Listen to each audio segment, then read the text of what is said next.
Le pilote, je pense que c'est assez ouf. Le voyeur qui est en train de regarder à côté.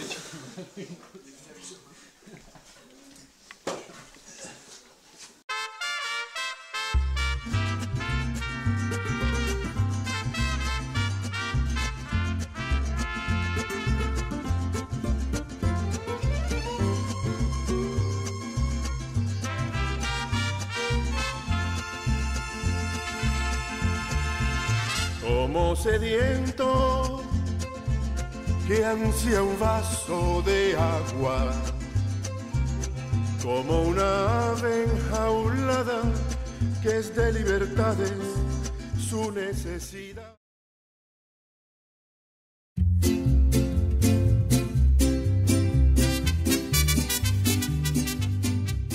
Los Muertos, avant tout, c'est une romance entre nos deux personnages principaux, Pedro et Katrina.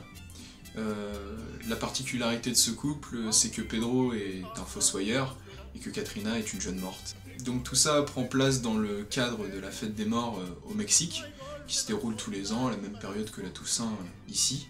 Et on voulait le placer là parce que c'est une fête à la fois macabre, romantique et colorée.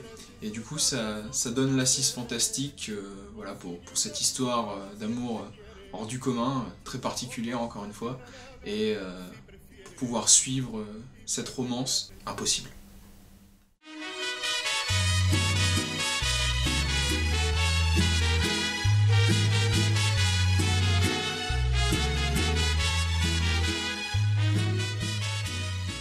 Alors Los Muertos, c'est un court-métrage en coproduction entre La Volière et le Cadavreski.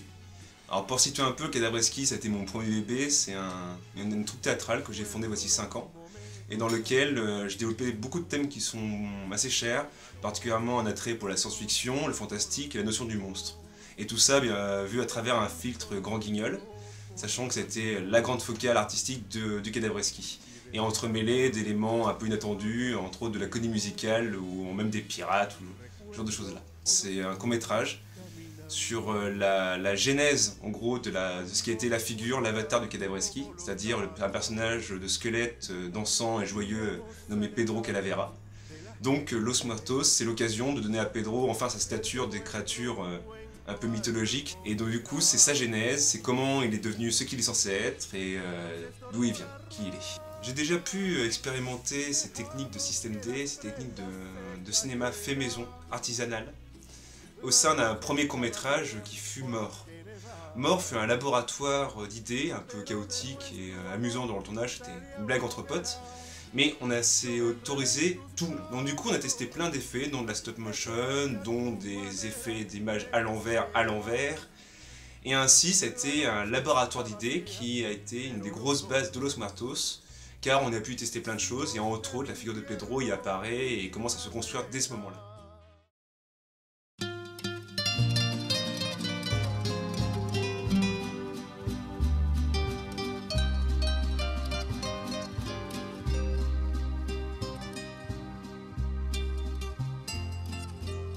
Dans 10 minutes, je fais une ombre. Comme ça, tu vois. Pedro, c'est un personnage qu'on traîne depuis longtemps en fait. Il s'est créé vraiment au fil du temps.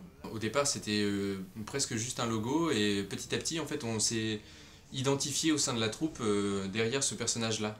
C'est un peu l'essence même du Cadavreski. C'est un personnage assez funky, un peu branleur, mais en même temps qui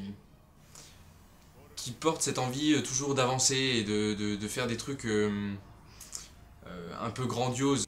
Il y a un côté presque divin, je trouve, en fait, à ce personnage-là. Bon, le côté mort, peut-être, moi, m'emmène un peu sur cette piste-là, mais c'était compliqué, en fait, de le mettre en mots et en corps au départ, parce que vraiment, c'était au départ vraiment des images.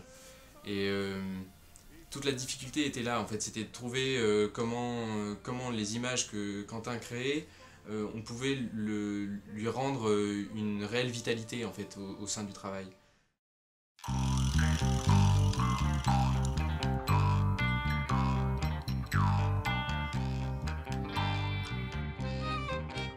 Mon jeu premier premier est de faire transparaître la puissance émotionnelle du récit, la puissance narrative aussi, et c'est réussir à faire transposer tout ça à travers une véritable création visuelle.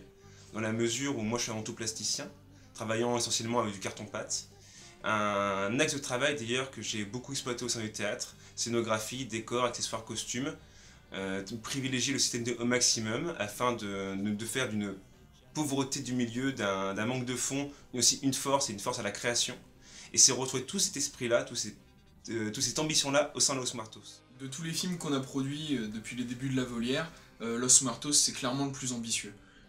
Déjà parce que ça mobilise une équipe importante, autant devant que derrière la caméra, et un temps de tournage plus long, mais également toutes les ambitions visuelles du projet font qu'on a besoin de moyens financiers importants pour pouvoir créer les décors, les costumes, les accessoires, puisque tout est fait de manière plutôt old school, et donc doit être fait par des petites mains.